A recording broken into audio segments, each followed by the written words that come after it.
Hello, my name is Ruth K. Brown, and at Ruth K. Brown Presents today, I am speaking with Carol Van Zoren.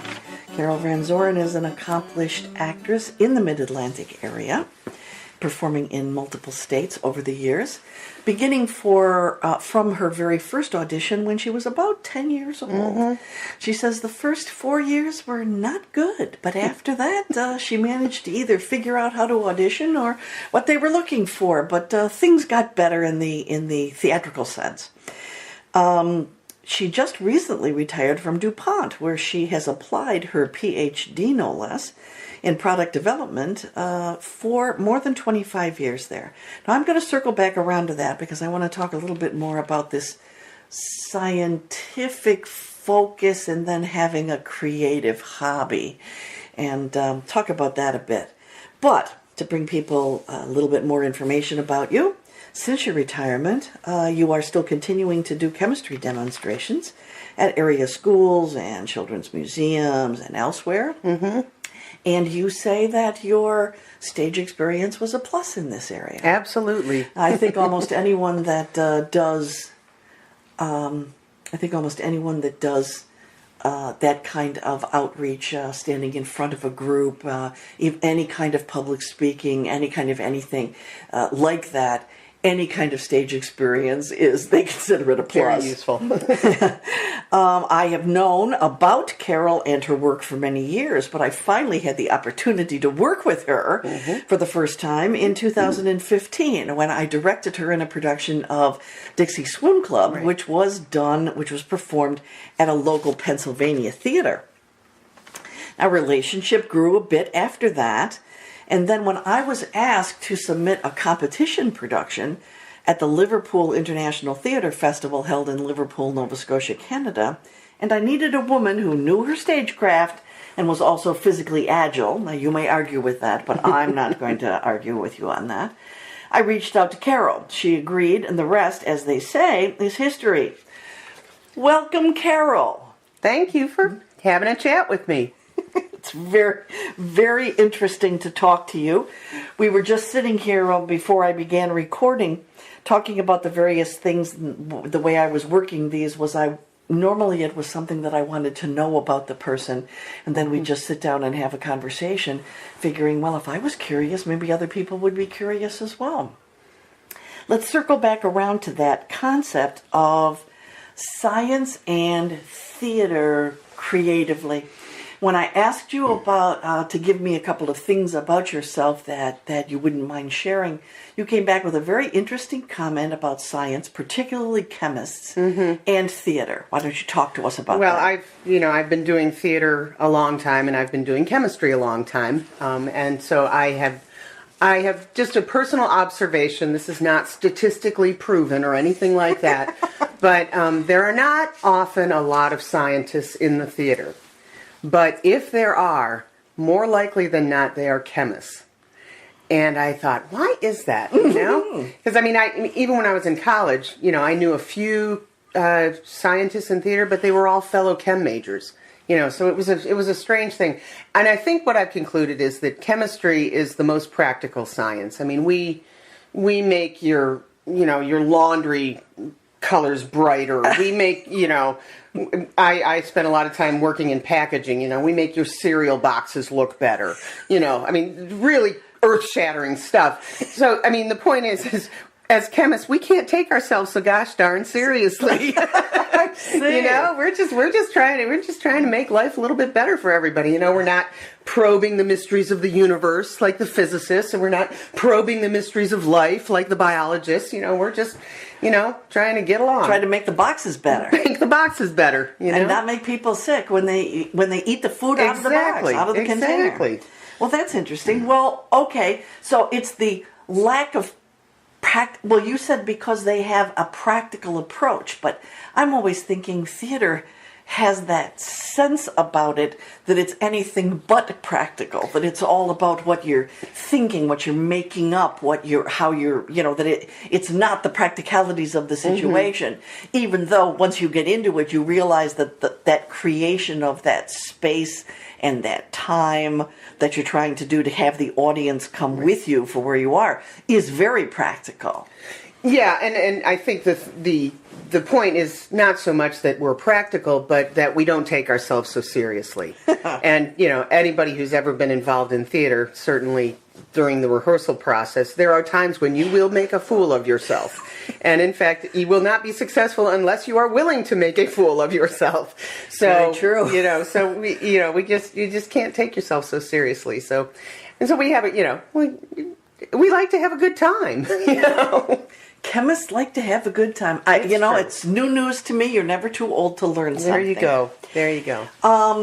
When did you start doing these demonstrations then? So you take your the experience, your on-stage experience in public speaking and talking and presenting yourself to a group of people, and you take it and you use it with chemistry. So how did you get involved in that? Well, I'll go back a little bit, pretty far back actually. Between college graduation and grad school, I taught high school in Harrisburg, Pennsylvania. And it was it was a small school, but it was funny because at that time there was a whole lot of stand-up on TV. It was kind of like the big boom of stand-up on TV, and all of the stand-ups, these are amateur stand-ups, all of them were teachers. Because I realized that, teaching a high school class, you're spending 6 hours a day doing stand-up. I wonder how the National Education Association would feel about that. But we won't tell them. Yeah. But, there is a point of the presentation keeping their interest. All of that is certainly relevant. I started doing the demos. I worked at a large multinational chemical company headquartered in Wilmington, Delaware. You might guess what that is. I believe I mentioned it. Oh, okay. Well, at DuPont, they had something they called Engineering Your Tomorrow, which was once a year, and it was in conjunction with the Girl Scouts, and they would bring in seventh graders, I think 7th and 8th grader Girl Scouts, and they would have a bunch of their women scientists and engineers do demos for them because that's the age at which girls tend to turn away from math and science. And so what they wanted to do was just give them a couple of role models and some experiences that say, hey, science is a possibility. Was this before the advent of Take Your Daughter to Work Day? It had been going. That had been going on for 25 years, so I think it was probably, it might have started before. I think it did, because I was not, I also worked at DuPont. Yeah.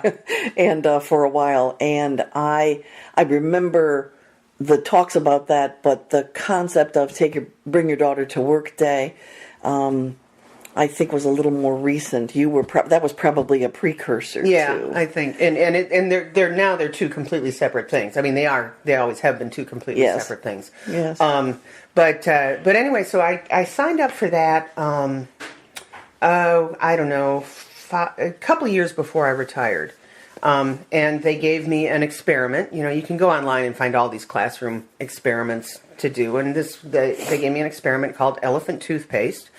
And this is where the theater really comes into it. Because when I think about chemistry, I think about I'm the molecule. If I'm the molecule, what's happening to me, Okay. And so in order to explain what the reaction was that was going on, I wrote a little play.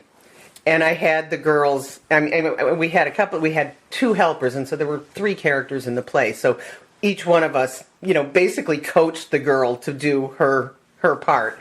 And so we wrote a little play about, hydrogen peroxide turning to water and, how much it wanted to be a nice relaxed little water molecule instead of this uncomfortable hydrogen peroxide molecule, but it's a really high mountain that I have to get over and I don't know how to get there. And then the catalyst shows up and says, I've got a shortcut.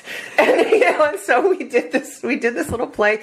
And I think it helps the kids understand what's going on. Certainly more interesting than, and then we take this molecule and this attaches here and that happens there. Oh, no, I was much more intrigued when you were doing, I don't want to climb my tall mountain. Wait, let me talk to the catalyst. Yes, exactly. I was much more engaged in that than I was with the... that's much more engaging. Talking about covalent factors and things like that. No, not grabbing them. But, Anyhow, so that was very successful, and I think I did that one a couple of years, and then I retired, and I probably could still be doing engineering year tomorrow, even as a retiree, but I just haven't done that. But yeah, so we had a lot of fun with that. Now I've continued to do some of those at the Delaware Children's Museum. I'm sort of their go-to chemist. Ooh. They have a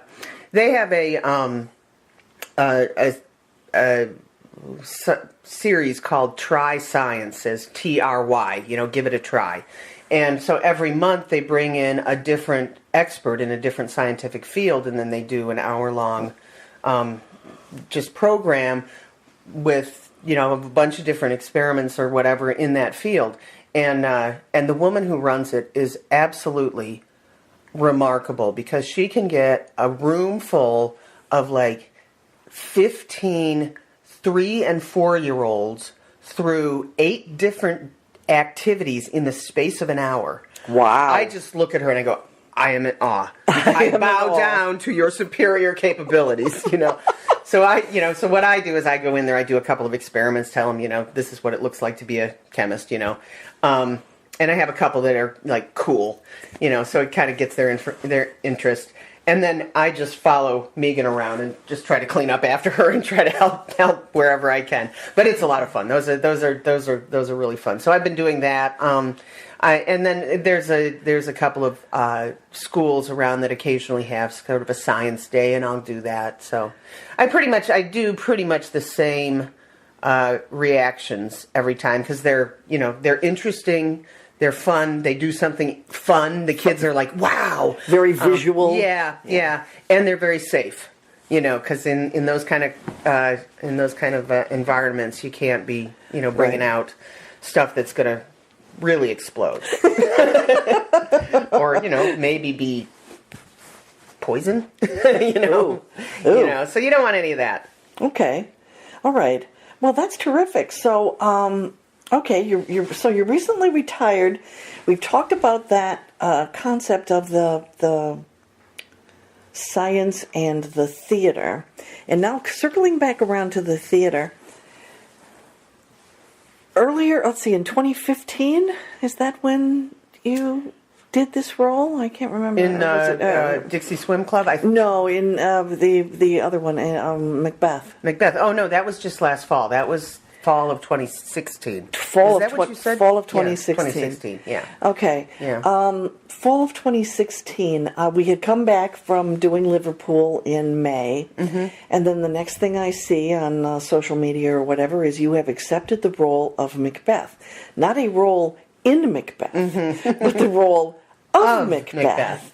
And I said, Yeah. Which most women are, want to do when a historically and seriously male or stereotypically male role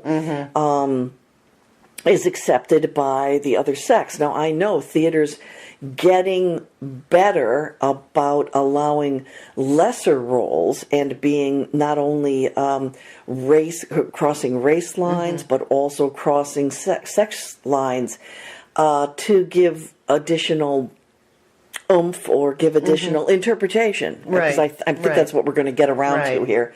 Is interpretation of these characters, because a female simply brings a different interpretation. Her whole life is a different interpretation of things than what a man encounters. So, I wanted to ask you, did Wilmington Drama League, had they already presented the concept of they were going to cast the show, cast the female version, or was it something that you showed them in the audition process? Well, I was not privy to the process by which they, I wasn't involved in it until the auditions, and so all of that, the discussions or negotiations that went on behind. Before that, I'm not privy to all of it. My understanding is that the director, Adam Montgomery, had